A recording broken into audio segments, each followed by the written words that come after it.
Our story begins long before Samson ever took his first breath. The people of Israel were struggling under the harsh control of the Philistines. The nation was discouraged, tired, and searching for hope. One day, an angel appeared to a woman who had longed for a child. The angel told her that she would give birth to a son, one chosen by God for a special purpose.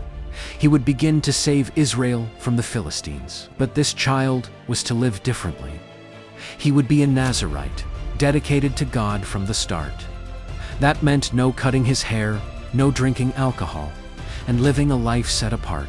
This miracle child had a destiny waiting for him, and his name would be Samson. As Samson grew, something remarkable happened. The Spirit of God filled him with incredible strength. Not ordinary strength, but power beyond anything people had ever seen. Samson wasn't a quiet, hidden hero.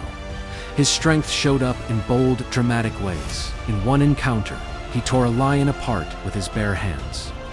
In another, he struck down 1,000 Philistine soldiers, using only the jawbone of a donkey. People were amazed. The Philistines were terrified. Samson had been given a gift that made him unstoppable. But as we will see, even the strongest person can struggle with their own weaknesses. For all his strength, Samson had one great weakness.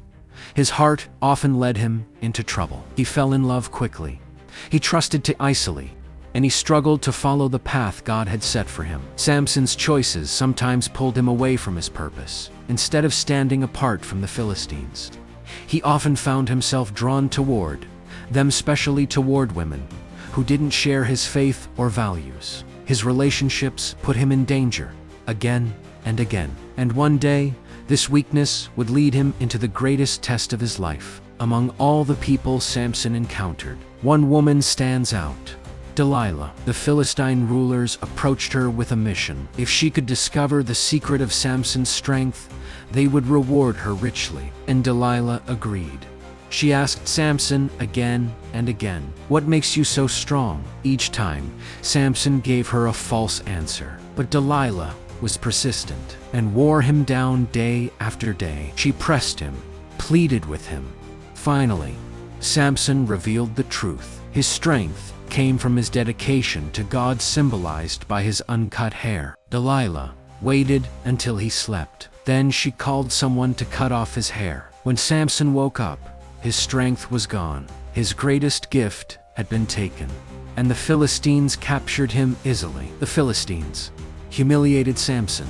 They blinded him and forced him into hard labor, grinding grain like a prisoner of war. The man who once stood with unstoppable power was now broken, weak, and alone. But something important was happening, slowly and quietly. Samson's hair began to grow back, and with it, so did his connection to the God who had never forgotten him. One day, the Philistines held a massive celebration. They gathered inside a huge temple to praise their God for delivering Samson into their hands.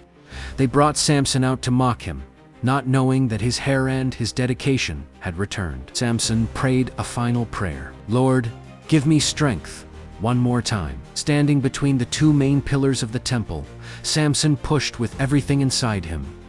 The pillars cracked, the walls shook, and the building collapsed. Samson gave his life in that moment, but he struck down more Philistines in his death than he ever had in his life. It was a final act of courage and redemption. Samson's story is one of incredible highs and heartbreaking lows.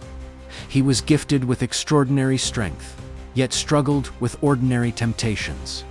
He made mistakes, lost his way, and suffered the consequences. Even when we fail, God does not abandon us. But in the end, his life reminds us of a powerful truth. Even when we are at our weakest, there is room for redemption. And even the strongest among us need something greater than ourselves to guide our path. Samson's life teaches us that strength is a gift, but wisdom, obedience, and humility are what help us use that gift well.